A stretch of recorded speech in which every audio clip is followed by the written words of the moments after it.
morning dust had barely settled when the shouting began. Jabu stormed out of the house with Amara's clothes in his hands, throwing them violently into the yard. A metal plate rolled across the ground as villagers slowly gathered nearby. Amara stood frozen, barefoot, silent. Her mother came running from the road, confused and breathless. "Jabu, what is happening?" But Jabu pointed at Amara with pure disgust. "Take back your useless daughter." People gasped. Jabu's chest rose with anger as he shouted loudly enough for the whole village to hear. 5 years in my house and not even a miscarriage. Not even a belly. You people sold me another man. Amara's mother covered her mouth in shock. Amara stood there shaking quietly as tears rolled down her face. Then Jabu spat the words that made even old women lower their eyes. "Even dogs give birth." Amara's mother broke down immediately. Jabu wasn't finished. He pointed directly at her. "You knew she was barren and still collected my goats? You are thieves!" Then he ripped the marriage beads from Amara's neck and threw them into the dirt. The entire village watched. Nobody defended her. Nobody moved. And yet, that morning was not the beginning of Amara's humiliation. No. By then, the entire village already called her the woman who was a man. For months, shame followed Amara everywhere she went. At the market, conversations died the moment she arrived. Women would stare openly before pulling their children closer. One woman whispered loudly enough for Amara to hear.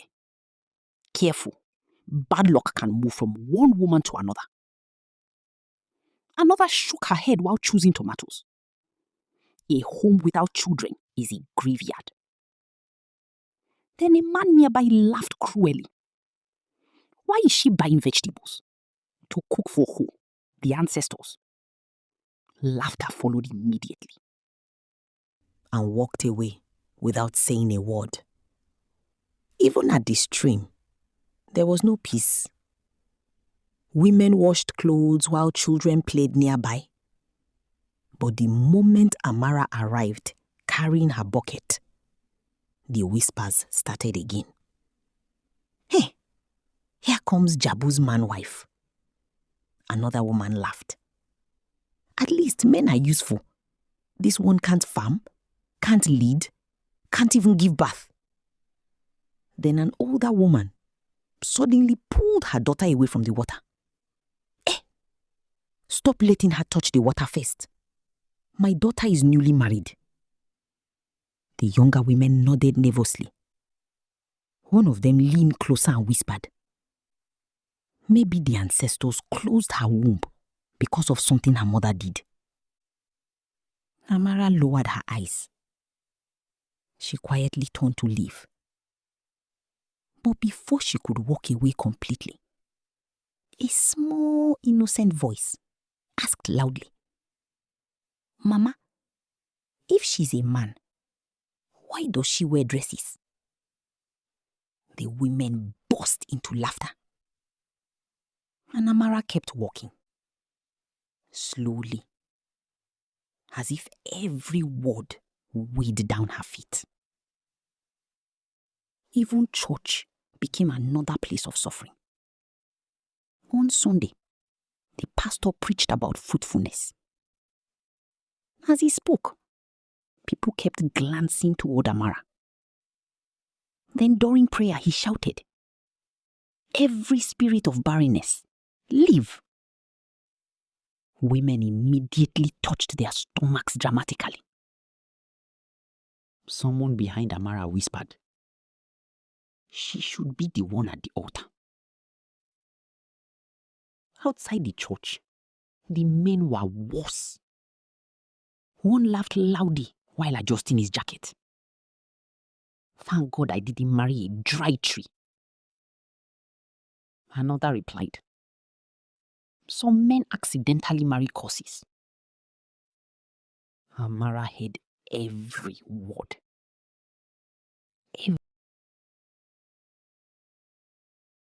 Every single word. But the deepest wounds came from inside her own home. Jabu's mother watched Amara carefully during meals, like she was searching for mistakes. One evening, Amara served food quietly.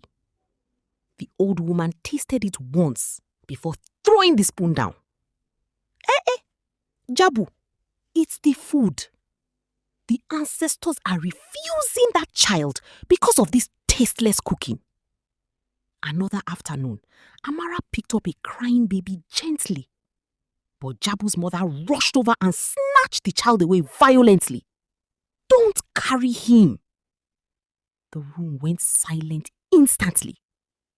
The old woman glared at Amara with hatred. Your bad luck will follow innocent children. Even Jabu said nothing. He simply looked away, as though humiliation had become normal. Then, the second wife arrived. Young, proud, cruel. The entire village celebrated her entrance like salvation had finally come.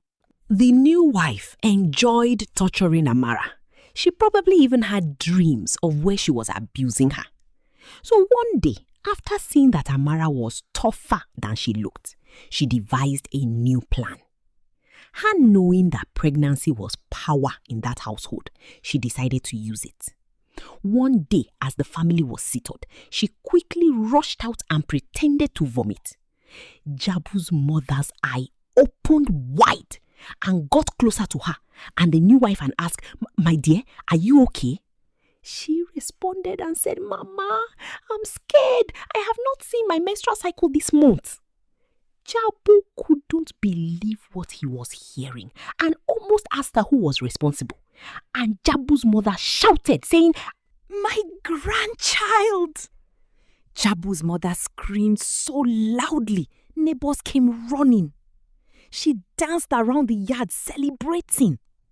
Meanwhile, Amara stood quietly beside wet laundry, holding dirty clothes against her chest. That night, the cruelty became unbearable. Heavy rain fell across the village. Goats cried from the shelter. Amara stood outside shivering when Jabu's mother opened the door slightly and threw her blanket into the mud. "Sleep there." She pointed toward the goats. "Maybe the animals will teach you how to reproduce." Amara looked toward Jabu desperately, but he avoided her eyes completely. Inside the house, the second wife sat eating roasted maize while smiling to herself. Then, Jabu's mother said something Amara would never forget.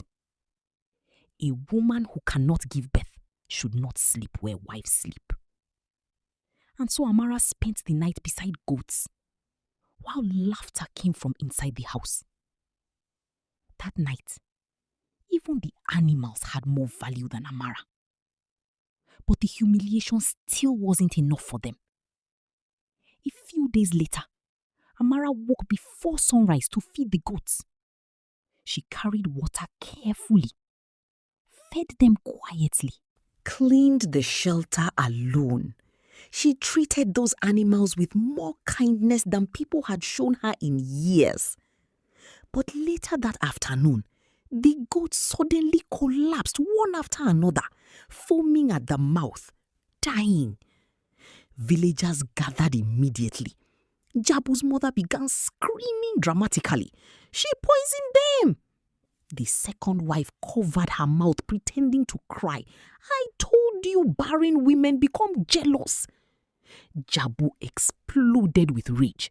He grabbed Amara violently in front of everyone. "You useless witch! You cannot give me children, so now you kill my property." Amara cried desperately. "I didn't do anything." But nobody listened. Villagers passing by joined the attack immediately. One woman shouted, "These women become dangerous with age." Another yelled, "She wants everyone to suffer like her."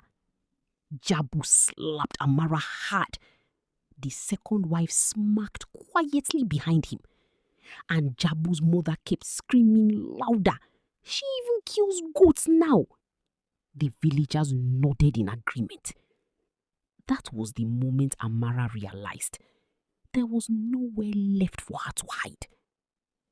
The following morning, the second wife pretended to cry again. She held Jabu tightly. "I don't feel safe around her." Jabu's mother immediately added fuel. "Hey, these barren women can even poison children." Then the second wife delivered the final blow. "Choose. Either she leaves or I live with your child." Silence filled the room. Jabu looked at Amara with cold eyes. No pity, no hesitation. Then he spoke. "Pack her things." And that decision led to the mourning that would haunt Amara forever. The morning he dragged her back to her mother's house like she was nothing. The villagers gathered quickly, some pretending to be shocked, others enjoying every second. Amara's mother cried uncontrollably. "We don't have the money, Jabu," she said sadly. But Jabu laughed loudly. "Then keep your daughter. Or maybe I should say your son." The crowd laughed with him. Someone shouted, "Maybe she eats children in the womb." More laughter. Amara's mother dropped to her knees begging. Dust covered her skin. Humiliation covered her soul. And then everything changed. A luxury vehicle appeared through the road. Villagers immediately fell silent. Madame Elena stepped out slowly. Elegant, calm, powerful. She looked directly at Jabu. "How much?" Jabu frowned. "What? How much did you pay for her?" The entire crowd froze. Without raising her voice, Elena paid every goat and every coin publicly. Then she turned toward the villagers. "From today, nobody here will speak to this woman like she's an animal again." Nobody responded. Nobody dared. Later that day, Elena sat beside Amara's mother quietly. "If she stays here, this village will bury her alive." Amara left the village before sunset. But even then, the whispers continued. Even in the city, she'll still be barren. Another woman laughed. "Maybe rich people need male workers." Amara heard everything. She simply held her mother tightly before entering Elena's vehicle. The city felt like another world. Beautiful houses, clean roads, peaceful silence. For one moment, Amara thought maybe life was finally changing. Then Vanessa arrived. She looked Amara up and down before laughing. "This is the maid?" She circled around her slowly.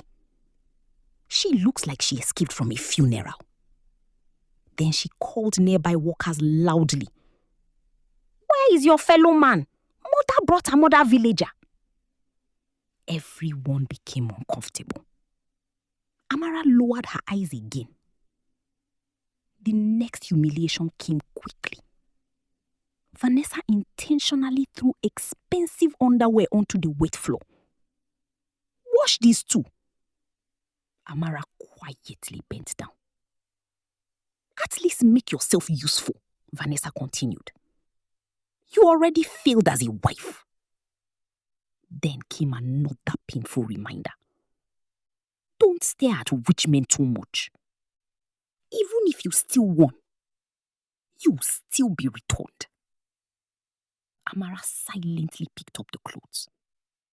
Pain had taught her silence. Meanwhile, Adrian barely noticed her at first. Late one night, he returned home drunk. Amara quietly removed his shoes and placed water beside the bed. The next morning, she woke him before work, prepared breakfast, packed his lunch, cleaned his room, fixed his tie carefully. Day after day. Small acts of kindness slowly changed something inside Adrian. One morning, he noticed she had arranged his important files neatly. Another evening, he realized she repaired a missing button on his shirt. One night, he finally asked her softly, "Why do you do all this?" Amara lowered her eyes. Because nobody should come home and feel uncared for. That answer stayed with Adrian. Because every woman he knew before loved his money. But Amara noticed when he was tired. When Madam Elena became sick, Vanessa refused to help. "I have plans tomorrow. I'm not staying awake all night." She walked away carelessly. But Amara stayed beside Elena the entire night, changing towels, helping her drink medicine, checking her fever, massaging her hands gently whenever she struggled to sleep. By morning, Elena woke up weakly and found Amara asleep beside the bed with medicine still in her hands. That was the moment Elena truly saw her, not as a maid, but as family. A few days later came the garden party. Rich guests filled the house with laughter and expensive perfume. Amara moved carefully between tables serving drinks. But Vanessa noticed Adrian watching Amara, and she burned instantly inside her. She clapped loudly for attention. "This is our maid." Guests turned toward Amara immediately. Vanessa smiled cruelly. The village returned her because she couldn't produce children. Some guests became uncomfortable, but Vanessa continued anyway. They actually called her. She laughed loudly. The woman who was a man. Nervous laughter spread through the party. Vanessa walked slowly around Amara like she was displaying an animal. "Don't worry, ladies. This one cannot steal your husbands." She sipped her wine slowly. Even if she tried, she would just be returned again. Loud laughter exploded. For the rest of the evening, Amara stood there as people would look at her, some with pity, some sadness. Some looked at her with amusement, wondering how a human being can take that and still be in front of the people who disgraced her. And some others barely even noticed, like what had happened was normal.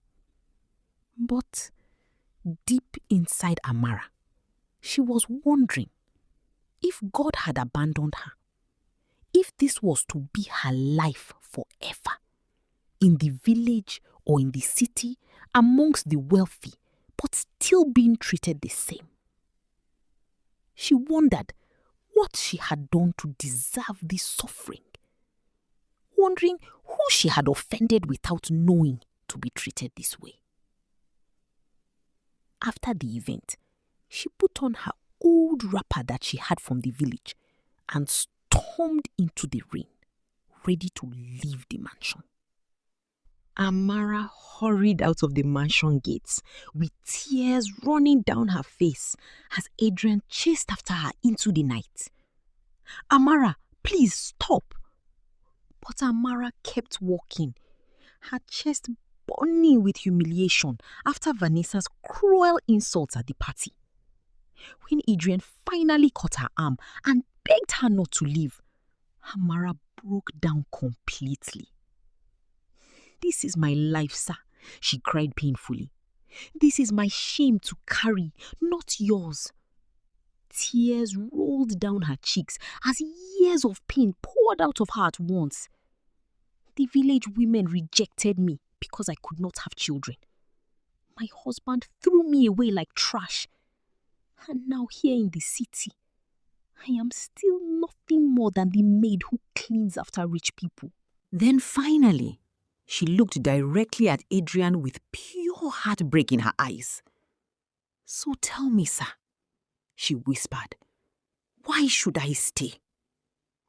Her voice cracked completely. "If I am not woman enough, if I am not a mother, if I am not even good enough to a servant." She shook her head slowly. "Then what am I?" Silence filled the night. And for the first time since Adrian had met her, he realized that the village had not only humiliated Amara, they had slowly convinced her that she was nothing. Adrian stepped closer carefully, his voice softer now. "Amara, look at what they did to you." She lowered her eyes again as tears continued falling. "They insulted you for so many years," Adrian said painfully, "that now you speak about yourself with the same cruelty they used against you." Amara covered her mouth as another sob escaped her chest. Then Adrian shook his head firmly. "No." His voice became stronger. "I refuse to believe that a woman who wakes up every morning caring for everyone around her, a woman who stayed kind after the world treated her like an animal, is worthless." Amara's lips trembled violently. "But your family—" "My family is wrong," Adrian interrupted instantly. The night became quiet around them. Then Adrian spoke the words that finally shattered the walls around Amara's heart. "I am not standing here because I pity you," he told her gently. "I came after you because no matter how badly this world tried to destroy your spirit, you never became cruel like them." At those words, Amara finally broke down completely, crying into her hands as years of pain poured out of her all at once. And for the first time in many years, someone was no longer looking at Amara like she was a curse. Not long after that, Adrian gathered the family during dinner. Calmly, confidently, "I want to marry Amara." The room froze. Vanessa laughed immediately, then realized he was serious. "What?" Adrian repeated himself. "I love her." Vanessa stood violently. "Stop being foolish. She's a maid." Then came the insult that changed everything. "We can literally buy her a goat. She'll be happier marrying her kind." Slap. Adrian supplied her with a slap so powerful it shook the massive mansion to its foundation. The room froze completely. Vanessa touched her cheek in disbelief.